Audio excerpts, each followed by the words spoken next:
Your monthly subscription box from postflybox.com includes all the materials needed to tie a dozen flies, along with some extra goodies.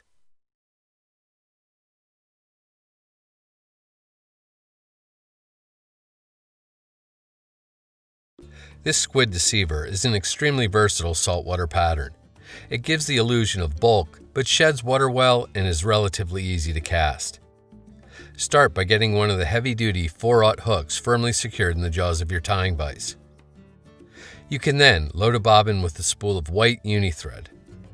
Get the thread started on the hook shank, leaving an eye-length space behind the hook eye, and take a few wraps rearward before snipping off the excess tag. Pearl crystal flash is used to add some shimmer to the fly. Snip 8 to 10 strands free from the hank. Place one end of the strands on top of the hook shank and take thread wraps to secure it. Continue taking thread wraps rearward, binding the flash to the top of the shank all the way back to the start of the hook bend.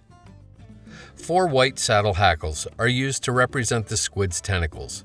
After getting their tips aligned, strip off the lower, webby, and really fuzzy fibers, then snip the stems off to about an inch in length. You should be left with 4 closely matching feathers. Take 2 of these feathers and place them together, with both their front or shiny sides facing you. Lay the stems against the near side of the hook and take 2 or 3 turns of tying thread to lightly secure them. Pull forward on the stems to slip the first few fibers under the thread wraps. This helps coax the feathers into a vertical orientation. If everything looks good, take a few more tight wraps of tying thread to make sure the feathers are bound down really well. You can then pull up on the stems and snip them off close. Pick up the remaining 2 feathers and this time orient them so the duller back sides are facing you. Place these on the far side of the hook and repeat the same tie-in procedure you used on the near side. Ideally, all the feathers should be sandwiched tightly together in a roughly vertical orientation. Squeeze out a little bit of either gel superglue or here UV cure resin onto a scrap piece of paper. Using a bodkin, retrieve a small amount of the adhesive and apply it to the feathers on the near side of the hook, just rearward of the tie-in point. A light skim is all you need.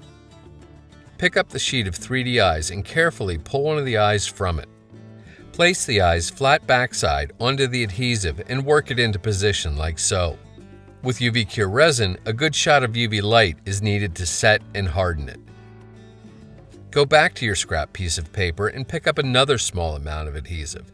Then repeat the same procedure for attaching an eye to the far side of the hook. Ideally, the eyes should be mirror images of each other on the fly. Use some more adhesive to fill in the space between the eyes. This will ensure they don't come off, as well as enhance the overall durability of the fly, which should now look something like this. Advance your tying thread forward in open spiral wraps all the way up to the initial tie-in point, then back just a few turns. Pick up a strand of pearl axle material. You can use more than one if you like to produce a bulkier body on the fly. Give your bobbin a counterclockwise spin, which will cause your thread to jump slightly rearward as you take the first wrap to anchor the material to the top of the hook shank. Continue binding the XL down all the way to the hackle feathers. Start taking wraps with the material behind your tying thread, up the hook shank almost to the initial tie-in point. Use wraps of tying thread to anchor the material, then snip the excess off close. Take a few more thread wraps to cover up the butt ends and build a smooth ramp down to the bare hook shank. Although not absolutely essential, this next step is helpful in order to keep your tying thread out of the way. Use your whip finish tool to do a 4 or 5 turn whip finish, then seat the knot well and snip your tying thread free. Pick up your UV cure resin and apply a liberal amount over top of the pearl wraps. A bodkin works well for moving the material around to ensure complete coverage. After a healthy shot of UV light, the resin should be fully cured and dry. Reattach your tying thread to the hook shank behind the eye and once again take a few wraps rearward before snipping off the excess tag. Continue taking thread wraps to build up the ramp from the body of the fly down to the shank. Leave your tying thread right at the base of the ramp. Get hold of the hank of white faux bucktail and snip about half a pencil diameter amount free. While keeping the tips aligned, measure so the fibers extend halfway down the saddle hackle feathers. Lay the material against the near side of the hook and take 3 or 4 turns of tying thread to secure it. With your fingers, work the material around on the hook shank until it completely encircles the rear portion of the fly. Once you're happy with the distribution of fibers, start taking really tight touching wraps rearward with your tying thread. Again, wrap rearward, not forward.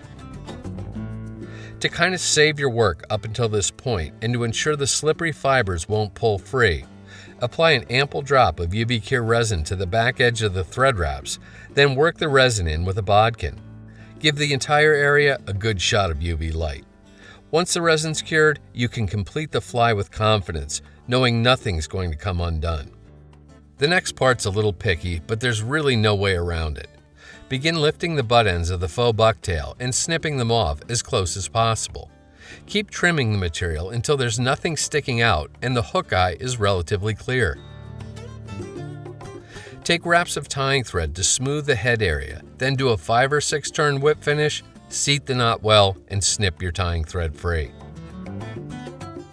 Pick up the UV cure resin one last time and apply a liberal coat over top of the thread wraps, then cure it with UV light.